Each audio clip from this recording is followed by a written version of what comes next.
جب ارواح انسانی کو تخلیق کیا گیا تو ان سے پوچھا گیا کہ تمہارا رب کون ہے؟ تمام اولاد آدم نے جواب دیا کہ بلا شبہ اللہ ہی ہمارا رب ہے اور ہم اس پر گواہ بھی ہیں۔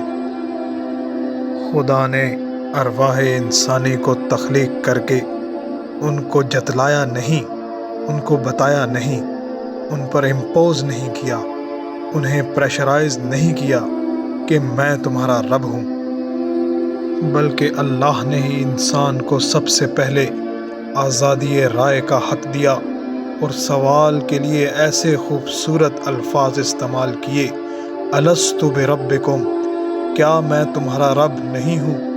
تو اس کے جواب میں ہاں بھی کہا جا سکتا تھا اور نہیں بھی کہا جا سکتا تھا، اور انسان جو اس وقت شیطانی وسوسوں سے آزاد تھا، اس نے اللہ کے رب ہونے کی گواہی دی اور اس کا نائب بن کر زمین پر اترا تاکہ اس کے نظام کو زمین پر لاگو کر سکے۔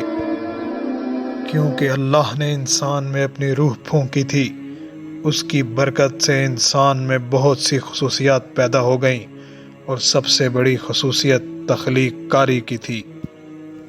باقی تمام مخلوقات میں اللہ نے ایک سیٹ آف انسٹرکشنز ڈالا ہے، فیڈ کیا ہے، وہ مخلوقات اسی انسٹرکشنز کے گرد اپنی زندگی جیتی ہیں۔ جبکہ انسان نئی سے نئی چیز تخلیق کرتا ہے، 2 کو 4 میں بدلتا ہے اور 4 کو 8 میں، علم سے علم نکالتا ہے، دلیل سے دلیل نکالتا ہے، اور بہت سے نظریات اور اشیاء کو تخلیق کر سکتا ہے۔ شیطان نے انسان کی اسی خوبی کا استحصال کیا اور اس کو اپنی ہی مدح سرائی میں ایسا مگن کیا کہ انسان اللہ کے سامنے دی گئی اپنی گواہی بھول گیا۔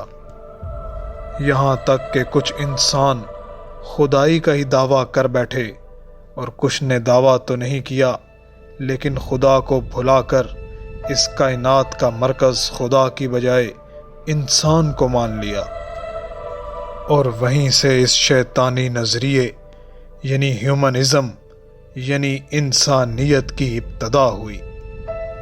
شیطان نے اس خوبصورت نعرے سے انسان کو گمراہ کیا اور اسے یقین دلایا کہ دنیا میں انسان ہی سپریم پاور ہے، اور دنیا میں انسان جو چاہے گا وہی ہوگا۔ انسان کے ذہن میں یہ بات ڈال دی کہ انسان ہی ہر چیز پر قادر ہے، اور اسے بھلا دیا کہ ان اللہ علی کل شیء قدیر۔ اور یہ آج کل کے نعرے، میرا جسم میری مرضی، میرا حق ایتھے رکھ، انسانیت سب سے بڑا مذہب، یہ سب نعرے اسی شیطانی جال کے ثمرات ہیں۔ اگر آپ انسانیت کو ہی سب سے پہلے مانتے ہیں تو انسان کا تعارف تو یہ ہے کہ خیر اور امن کی علم بردار مخلوق ملائکہ نے خدا سے کہا تھا کہ انسان کو پیدا کر کے خلیفہ بنا رہے ہو، وہ زمین پر فساد اور خون ریزی کرے گا۔ سامعین اکرام، انسانیت تو ہے ہی فساد اور خون ریزی کا نام۔ انسان کی اس فطرت کو لگام مذہب نے ڈالی۔ انسانیت کا نعرہ لگانے والوں، انسان تو پھل کھا کر شرمگاہ عریاں کر بیٹھا تھا، ڈھانپنا مذہب نے سکھایا۔ انسان تو انسان کا قتل کر بیٹھا تھا، دفنانا مذہب نے سکھایا۔ انسان تو وہ ہے کہ بیٹیوں کو زندہ درگور کر دیتا تھا، بیٹیاں پالنا مذہب نے سکھایا۔ انسان ماؤں کو منڈیوں میں بیچ آتا تھا، ان کو جنت مذہب نے بتایا۔ اور کچھ سادہ لوح مسلمان جو نظریہ انسانیت کی حقیقت سے ناواقف ہیں اور فقط دوسرے انسانوں کے ساتھ ہمدردی کرنے کو ہی انسانیت سمجھ کر یہ نعرہ لگاتے ہیں کہ انسانیت ہی سب سے بڑا مذہب ہے، تو ان کو بھی بتاتا چلوں کہ انسان نے سب سے پہلا ظلم اپنے آپ پر ہی کیا تھا، اور انسان کو اپنے ساتھ ہمدردی کرنا مذہب نے ہی سکھایا تھا۔ کہ آدم جب پھل کھا بیٹھے تھے تو ان کو بس اتنا ہی علم تھا کہ میں حکم عدولی کر بیٹھا ہوں، ان کو یہ علم نہیں تھا کہ اب آگے کرنا کیا ہے۔ مخلوقات میں سے تو شیطان دھوکہ دے کر اس انتظار میں تھا کہ کب خدا آدم کو حکم عدولی پر غضب کا نشانہ بنائے۔ جنات و ملائکہ میں سے بھی کوئی انسان کی ہمدردی کرنے کو تیار نہ تھا کہ ملائکہ تو خطا کرنے کے بارے میں جانتے ہی نہ تھے۔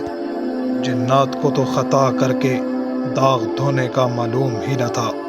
ایسے میں انسان کا سب سے بڑا ہمدرد وہی ہو سکتا تھا جو اسے رحمان سے رحم کی اپیل کرنا سکھائے۔ جی ہاں، مذہب نے ہی انسان کو سکھایا کہ ربنا ظلمنا انفسنا وَإِن لَّمْ تَغْفِرْ لَنَا وَتَرْحَمْنَا لَنَكُونَنَّ مِنَ الْخَاسِرِينَ۔